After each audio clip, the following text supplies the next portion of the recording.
स्वागत है वाजपेयी जी, वक्तव्य प्रस्तुत कीजिए। बोलो सतगुरुदेव भगवान की जय। अस्मत् गुरुभ्यो नमः। अस्मत् परम गुरुभ्यो नमः। अस्मत् सर्व गुरुभ्यो नमः। गजाननं भूतगणादिसेवितं कपित्थजम्बूफलचारुभक्षणम् उमासुतं शोकविनाशकारकं नमामि विघ्नेश्वरपादपङ्कजम्। अतुलितबलधामं हेमशैलावदेहं दनुजवनकृशानु ज्ञानिनामगम्यं सकलगुणनिधानं वाणामधीशं रघुपतिप्रियभक्तं वातजातं नमामि। नीलाम्भुजश्यामलकोमलाङ्गं सीतासमारोपितवामभागं पाणो महासायकचारुचापं नमामि रामं रघुवंशनाथं। वसुदेवसुतं देवं कंसचारूरमर्दनं देवकी परमानन्दं कृष्णं वन्दे जगद्गुरु। जयंती मंगला काली भद्रकाली कपालिनी दुर्गा क्षमा शिवा धात्री स्वाहा स्वधा नमस्तुते। कपूर गौरम करुणावतारम संसार सारम भुजगेन्द्रहारम सदा वसन्तं हृदयारविन्दे भवं भवानी सहितं नमामि। गुरुर्ब्रह्मा गुरुर्विष्णु गुरुर्देवो महेश्वरा गुरु साक्षात् परम ब्रह्म तस्मै श्री गुरुवे नमः। तस्मै श्री गुरुवे नमः। अब प्रभु कृपा करहूँ यही भांति सब तज भजन करहूँ दिन राति। बार बार बर मांगहूँ हरसि देव श्री रंग पद सरोजयन पायनी भगति सदा सतसंग। अर्थ न धर्म न काम रुचि गति न चयहु निरवान जन्म जन्म रति राम पद यह वरदान नया। स्वामी मोहि न बिसारियो चाहे लाख लोग मिल जाएं हम सम तुमरे बहुत हैं तुम सम हमरे नाय। बोल सियावर रामचंद्र की जय पवन सुत हनुमान की जय। आप उपस्थित सभी भक्तजन ज्ञानीजन प्रबुद्धजन सभी को नमन वंदन प्रणाम स्वागत करते हुए भगवान की कथा अति दुर्लभ है और ज्यादातर हम लोग यही कहते हैं कि हमारे कई जन्मों के पुण्य उदय हुए तो आज हमको अवसर मिला। अरे उदय हुए नहीं हमको, क्योंकि ये विश्वास की कथा है तो यानी उदय हुए हैं, बिल्कुल उदय हुए हैं। तभी आज हम जुड़ करके आप सब गुरु के सानिध्य में बैठ करके सम्मुख आज अवसर प्रदान किया है। ऐसे ही भगवान अति हरि कृपा जाहि पर होई, पाव दे यही मार्ग सोई। यानी हर व्यक्ति को ये कथा नहीं मिल पाती है, ना वो कह पाता है न सुन पाता है। भगवान ने हम सब पर बड़ी कृपा की है। और देखिए, कृपा तो इतनी है कि उसको एक जन्म में तो गाया नहीं जा सकता है। इसके लिए तो कितने जन्म लेने पड़ जाएंगे, और फिर भी गाते रहें, भरत जी के जैसा याद बनी रहे मरण के पश्चात भी, तो शायद कुछ गा पाए, पूर्ण नहीं कुछ। भगवान ने जब हमको नौ निधियां दी, जैसे मैया ने ये उपाधि दे दी, अष्ट सिद्धि नव निधि के दाता, असवर दीन जान की माता। तो भगवान ने भी हमको अपार कृपा करके तीन चीजें, यानी तीन निधियां, और तीन निधियां नौ निधियों के बराबर कर दिया। पहली क्या किया, भगवान ने हमको मनुष्य का जन्म दे दिया। अरे भैया, यह कम कृपा है भगवान की कि जो मनुष्य योनि बनी, नहीं 84 लाख योनियों में भटकते रहते हैं, ये अवसर पाए क्या? कभी नहीं मिला। अरे गुरु का सानिध्य मिला क्या? नहीं मिला। तो आज भगवान की ही कृपा साक्षात। और भगवान कृपा जब करते हैं, जब पहले गुरु मिल जाते हैं, यानी उनकी कृपा के द्वारा गुरु आ जाते हैं जीवन में, और गुरु जब जीवन में आए हैं, तभी ये भगवान ने हम पर कृपा की है। और दूसरी बात कि हम अपने मार्ग के लिए, अपने कर्मों के लिए, यानी अपने कल्याण की बात हम सोच पाए। कहाँ कल्याण की बात कोई सोचता है? क्योंकि हम लोग तो तीन ही चीज में फंसे हुए हैं, और भगवान ने तीन कृपा में, अब कह दीजिए कि चाहे भगवान के, ये हम अपने कर्मों के कारण फंसे हैं, फंसे तो अपने ही कर्मों के कारण हैं, क्योंकि कर्म प्रधान, जैसा हम कर्म कर रहे हैं वही वही रचा हुआ है।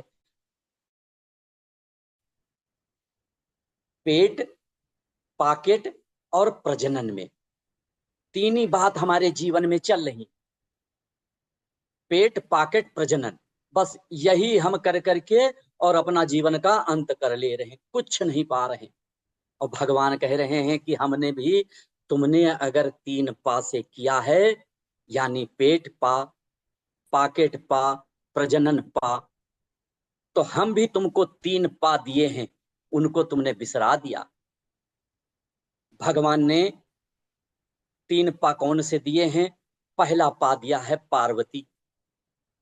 अगर पार्वती हमारे जीवन में ना आती, या हमारे संसार में कल्याण बन करके ना आती, तो क्या आज राम कथा हो पाती? हम राम कथा सुन पाते? हम राम कथा गा पाते? नहीं कर पाते। और भैया दूसरे पा, पार्थ, पार्थ माने अर्जुन। अगर अर्जुन हमारे जीवन में ना होते, और अर्जुन अगर ना आए होते, उपकार भगवान ना किए होते अर्जुन के माध्यम से, तो क्या आज हम गीता पढ़ पाते? और तीसरे पा है परीक्षित। अगर परीक्षित न होते, तो आज भागवत कथा ये सब कुछ कह पाते? उन्हीं की कृपा से ये सब हम लोग बैठे हैं। और हम किन पाँवों में पड़े हैं? और इन, यानी अमृत को त्यागे हुए हैं और कंचन मणि में उलझे हुए हैं। इसलिए भगवान जब हम पर इतनी बड़ी कृपा किया है, तो ये अपना कल्याण की बात थी। और तीसरे कल्याण की बात आती है कि भगवान ने कहा कि देखो, जीवन में संत का, गुरु का, भगवंत का मिलना इत्तेफाक नहीं होता है।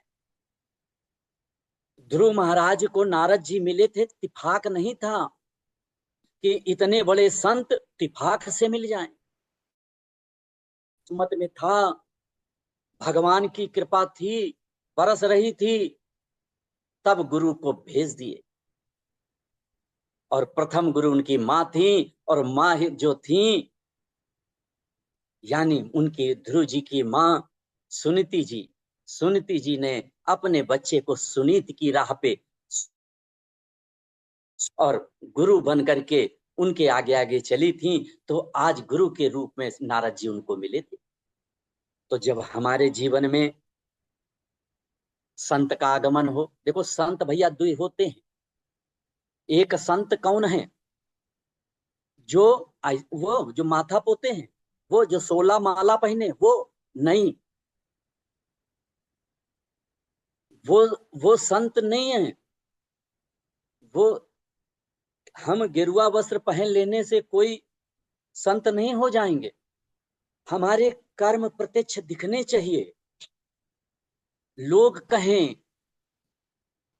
हम अपने घर में बच्चों से कहें कि बेटा 4 बजे उठ करके पढ़ना अच्छा है, 4 बजे उठा करो, और हम 7 बजे उठें और उठने के बाद बिस्तर से चाय मांगे, तो क्या हमारा बच्चा कुछ सीखेगा? संसार में क्या हम कुछ दे पाएंगे? नहीं दे पाएंगे। इसलिए विशुद्ध संत, जब विशुद्ध संत जीवन में आए तो बाबा तुलसीदास जी ने विशुद्ध संत के लिए बताया है कि संत विशुद्ध मिलहि परिते ही, और चित वही राम कृपा करिजेहि। भगवान की तरफ लगेंगे, नाम सुमिरन में चलेंगे,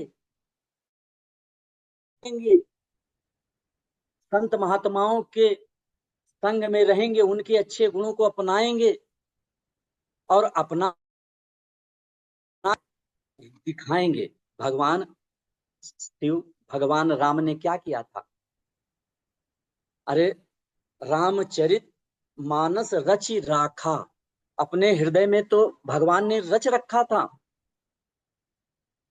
और व्यास जी ने भी तो रच रखा था, मगर यही देख रहे थे कि कोई सुपात्र मिले, कोई इसको धारण करने वाला तो मिले, तभी तो इसको दें। तो जब ऐसा अवसर आ गया तो रामायण, हम अमूमन भाषा में रामायण रामायण कहते हैं, तो रामायण का अगर संधि विच्छेद करें, राम प्लस अयन,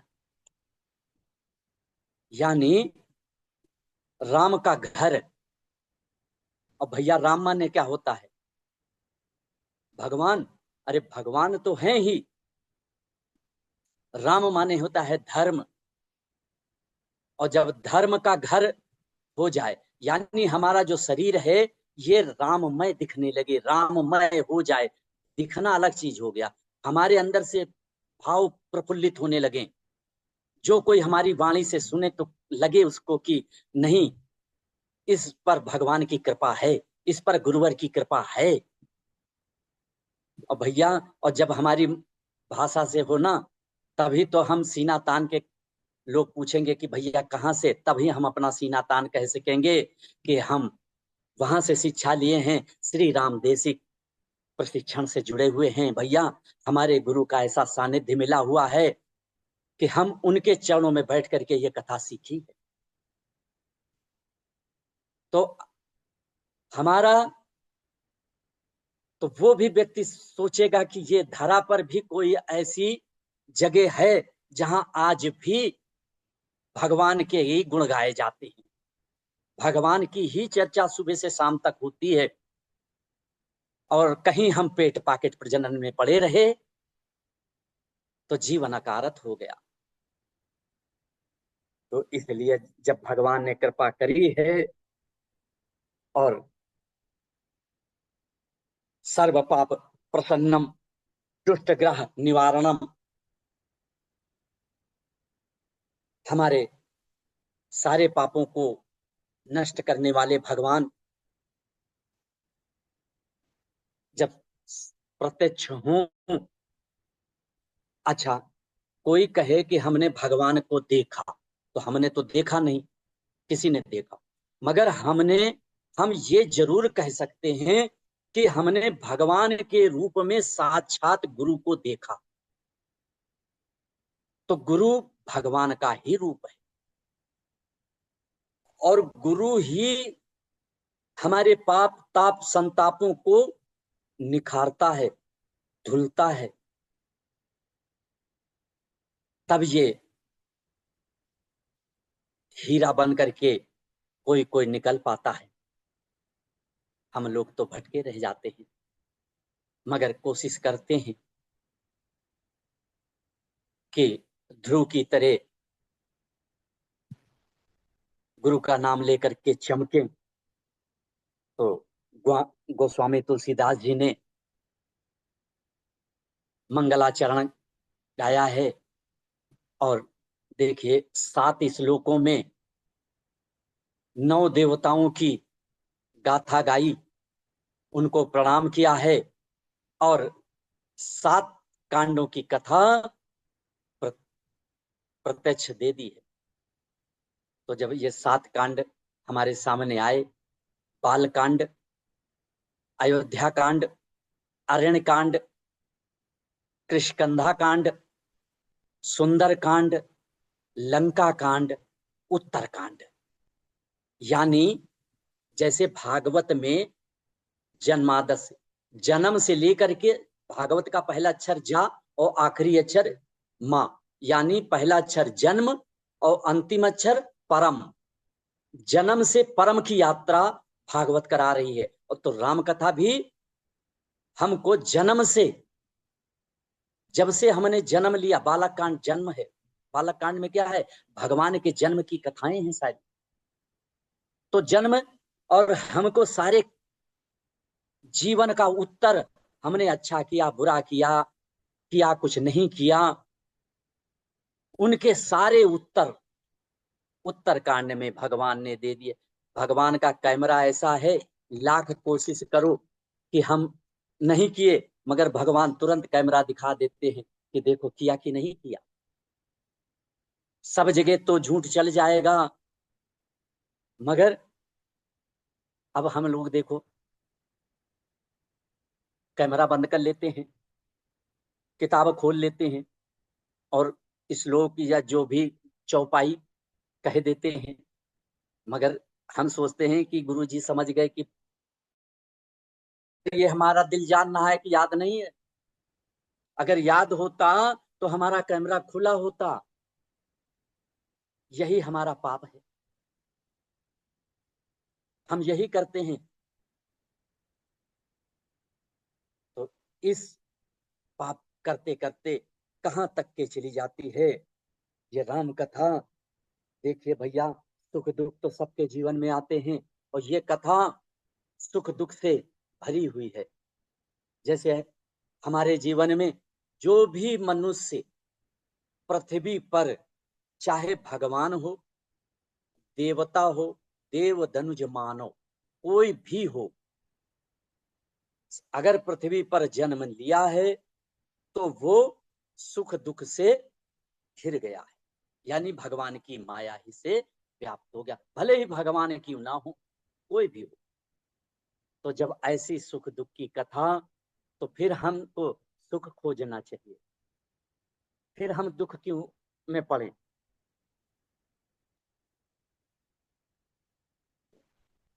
दुखी भयं वियोग प्रिय तोरे, अरे ये सुख दुख में भगवान को कितना वियोग, क्या भगवान नहीं, भगवान शिव मैया सती के वियोग में रहे, भगवान राम सीता के वियोग में रहे,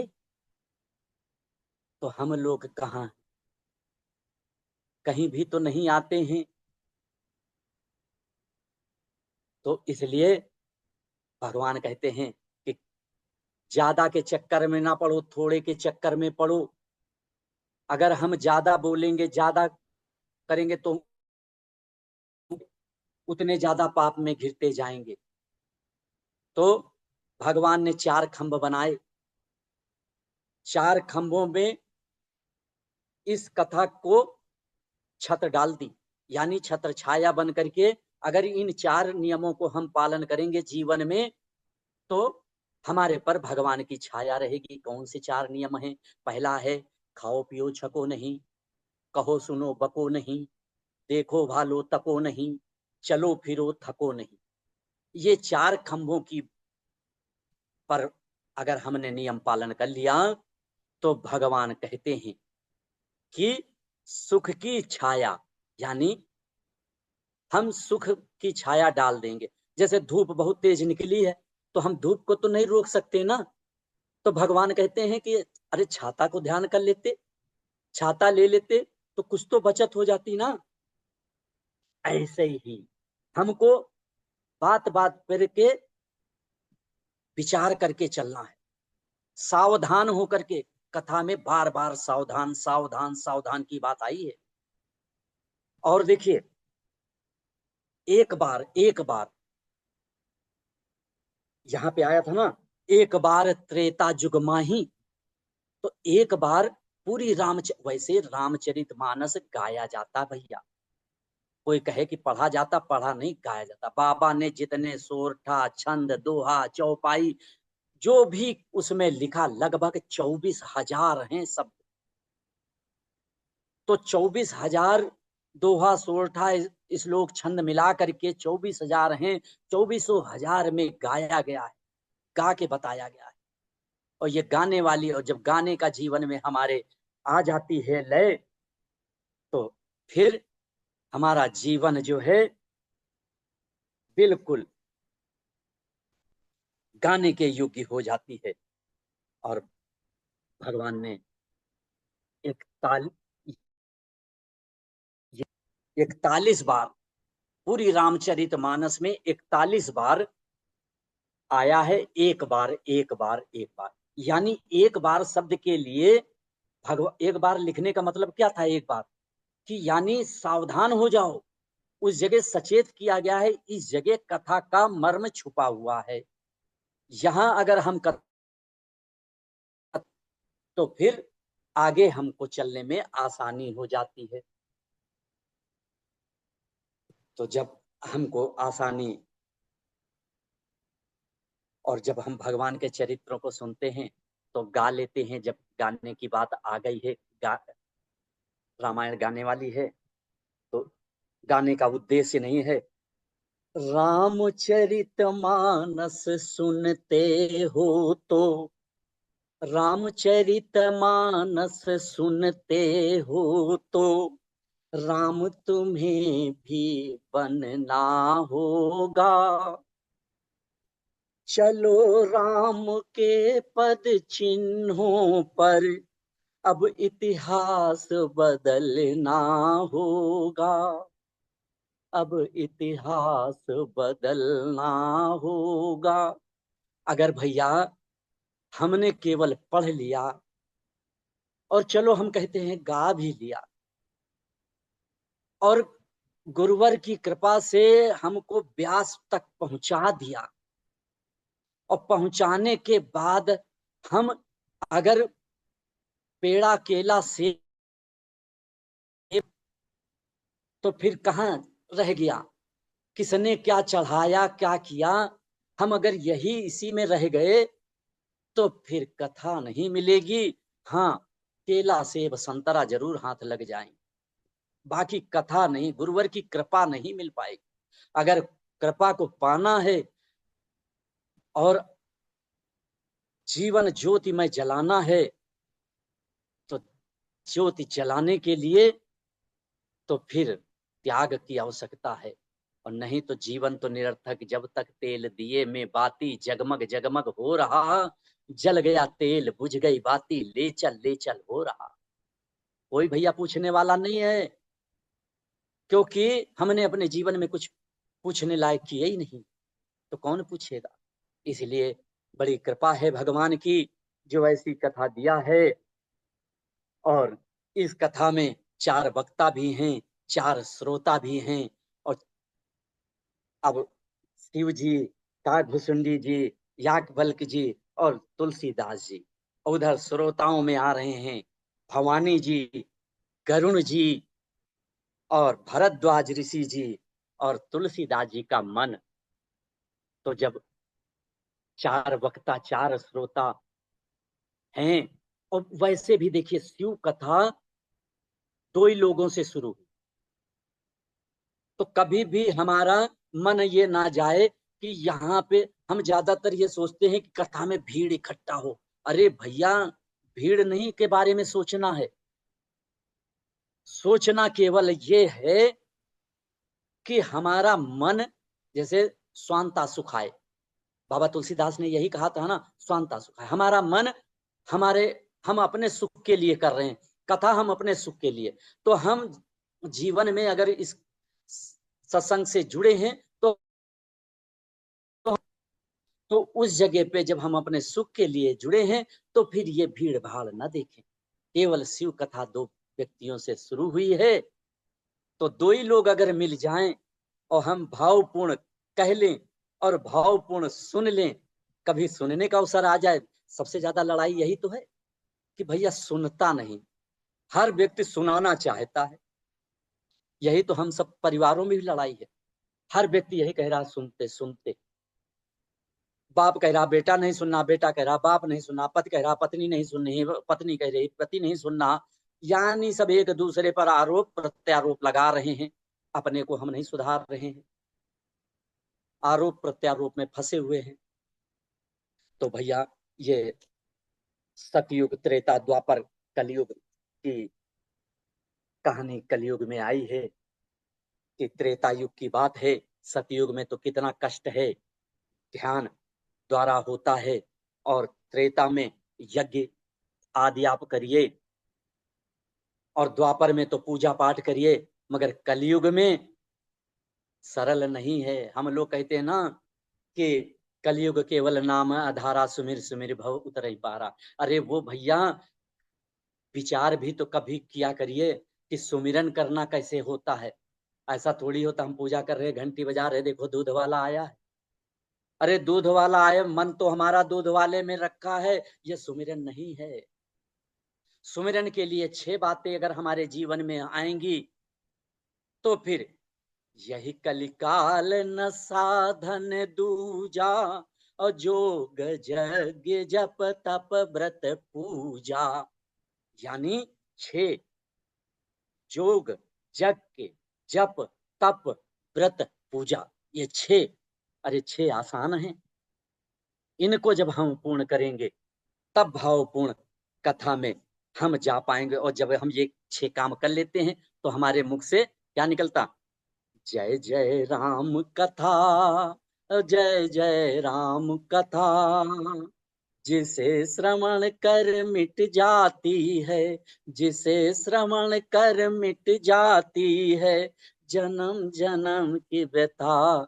जय जय राम कथा, जय श्री राम कथा, जय श्री राम कथा। तो इसलिए ये कथा प्रयाग की धरती से शुरू हुई है। सारी कथाएं तो नैमिष से शुरू होती हैं, मगर ये कथा प्रयाग से शुरू होती है। अच्छा भैया, प्रयाग से क्यों शुरू हुई? प्रयाग यानी 3 संगम है, जहां पर गंगा यमुना सरस्वती का प्रवाह है। और हमारे हृदय आत्मा रूपी ये गंगा में जब 3 नदियां बहती हैं तो 3 देव प्रवेश करते हैं, ब्रह्मा विष्णु महेश। तीनों देव आत्म रूप में आकर के हमारे मन में। सबसे ज्यादा तो कथा कानों से सुनी जाती ना, कानों से भैया नहीं। जहां बाबा ने देखो विज्ञान की बात तक के कह दी कि आजकल लोग कलयुग में सबसे ज्यादा विज्ञान को मानेंगे। तो जब विज्ञान को मानेंगे तो सब लोग जानते हैं बाबा ने पहला ही श्लोक में विज्ञान को गाए हैं। और कथा कानों से सुनेंगे तो भैया मुख से निकलेगी, जो हम सुनेंगे वही तो निकलेगी, जो हमने सुना है वही तो हमारे अंदर आएगा। तो जब ऐसी प्रयाग की धरती से कथा प्रयाग, और जब जब कथा बाबा की तुलसीदास जी की कथा रामचरितमानस में जहां जहां प्रयाग शब्द आया है वहां पे अनुराग शब्द आया है। अनुराग या अनुरागा। तो भैया हम आज का दिन प्रयाग से ही लेकर के अपने दिल में समाहित करके बैठते हैं। जब गुरुवर की अगली दया होगी, कृपा होगी, अवसर देंगे, तो फिर इस प्रयाग की धरती से अनुराग निकलेगा। तब तक हम अपनी धरती को, अपनी आत्मा को सजोते हैं। इसी के साथ अपनी वाणी को विराम करते हैं। आप सबको प्रणाम करते हैं, नमन बंदन करते हैं कि आप सबके बीच ऐसे ही कहने सुनने का अवसर मिलता रहे। गुरु के चरणों में प्रणाम है। जय श्री राम, जय श्री राम, जय श्री राम। हो साधु साधु, हमारे वाजपेयी जी की जय हो। हाँ, जैसे नाम है इनका कृपा शंकर जी, ये साक्षात जो है भोले बाबा के जैसे ही दिखते हैं। और बड़े सुंदर स्वभाव भी है, और कथा भी बड़ा आनंदित होकर के कहते हैं। बहुत अच्छे से समझा करके आपने आज पहला वक्तव्य आप राम कथा पर यहाँ पर दिए हैं विद्यालय पर।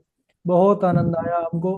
ठाकुर जी कृपा बनी रहे, और जल्दी से दोबारा नंबर आए तो हम आगे प्रयाग की धरती से आगे कथा सुने। बहुत बढ़िया। बहुत बढ़िया, बहुत सुंदर। बहुत सुंदर है। चलिए सभी सभी। को सभी को धन्यवाद। बहुत अच्छा आचार्य जी। धन्यवाद, धन्यवाद। चलिए सभी बड़े प्रसन्न हैं, और ठाकुर जी कृपा ऐसे ही बनी रहे, सुनाते रहे आप।